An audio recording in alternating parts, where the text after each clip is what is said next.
The first part for this assignment is interest in joint arrangement referred to the MFRS 11 joint arrangement, which divide to two types, joint operation and joint ventures. We choose Berjaya Corporation Berhad for this assignment. This company used joint venture to record in financial statement. MFRS 11 paragraph 16 states that joint venture is a joint arrangement whereby the parties that have joint control of the arrangement have rights to the net asset of the arrangement. This is the example of the company record the joint venture. These entities have not been regarded as subsidiaries companies of the group, as management have assessed that the contractual arrangements with the respective joint venture parties have given rise to joint control over these entities in accordance with FRS 128.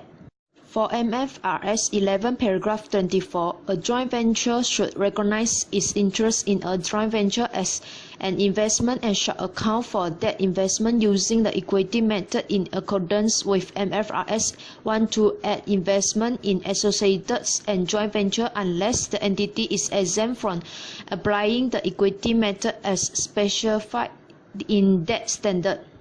Its interest in joint venture is being recognized as an investment in the financial statement. Joint venture is accounted using equity method in Berjaya Corp Berhad.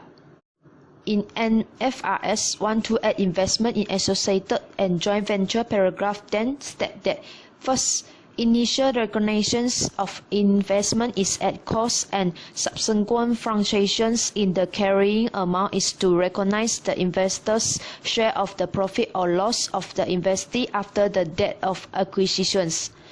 Second, the investor's share of the investee's profit or loss is recognized in the investor's profit or loss statement. Third, any distributions from the investee reduce the carrying amount of the investment. 4. Adjustment to carrying amount in the investee OCI will be reflected in the investor's OCI as well. Example, revaluations of PPE, forest translations. MFRS 128 paragraph 10 share of profit or loss of joint venture is recognized in the statement of profit or loss of Berjaya Corp. Berjaya Corporation record the definition of MFRS 127 separate financial statement are those presented by an entity in which the entity could elect subject to the requirements in this standard to account for its investment in subsidiaries, joint venture and associated either at cost and in accordance with MFRS 9 financial instrument or using the equity method as described in MFRS 128 investment in association and joint venture. Berjaya Corporation account the initial investment of joint ventures at cost in accordance to amendments to MFRS 127 paragraph 10. Second part is consolidated statements of cash flow referred to MFRS 107 statement of cash flow. Paragraph 10 MFRS 107 statement of cash flow. The statement of cash flow should report cash flow during the period classified by operating, investing, and financing activities. For paragraph 18, statement of cash flows, state that an entity shall report cash flows from operating activity using either, first, the direct method, whereby major classes of gross cash receipts and gross cash payments are disclosed, or second, the indirect method, whereby profit or loss is adjusted for the effects of transactions of a non-cash nature, any difference or accruals of past or future operating cash receipts or payments, and items of income or expense associated with investing or financing cash flows. Next, paragraph 19, statement of cash flows, state that entities are encouraged to report cash flows from operating activity using the direct method. The direct method provides information which may be useful in estimating future cash flows and which is not available under the indirect method. Berjaya Corporation Berhad used direct method to record cash flow. This is the example that Berjaya Corp disclosed major classes of cash receipts and cash payments. This is cash flow from operating activities. Next, cash flow from investing activities.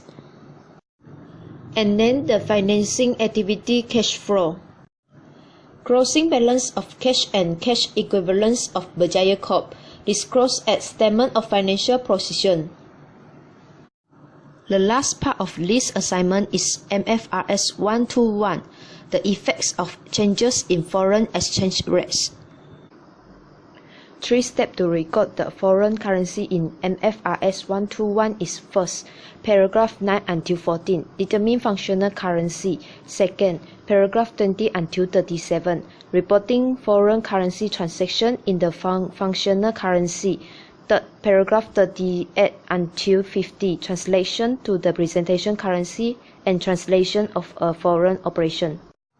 For paragraph 52, disclose, an entity should disclose: first, the amount of exchange difference recognized in profit or loss, except for loss arising on financial instrument measured at fair value through profit or loss in accordance with MFRS 139. Second, net change difference recognized in other comprehensive income and accumulate in a separate component of equity, and a reconciliation of the amount of such exchange difference at the beginning and end of the period.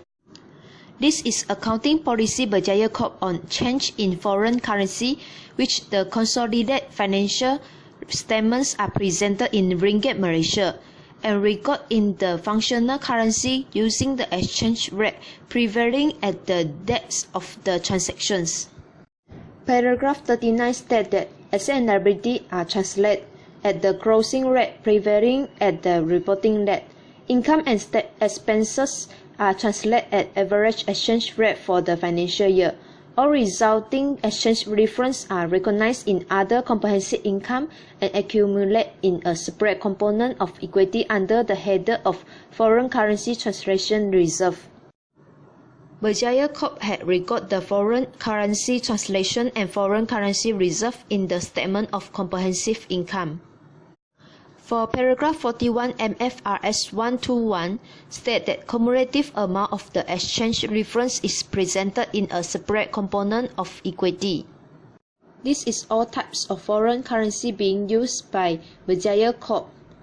Example like Euro, Hong Kong dollar, Great Britain pound, and so on.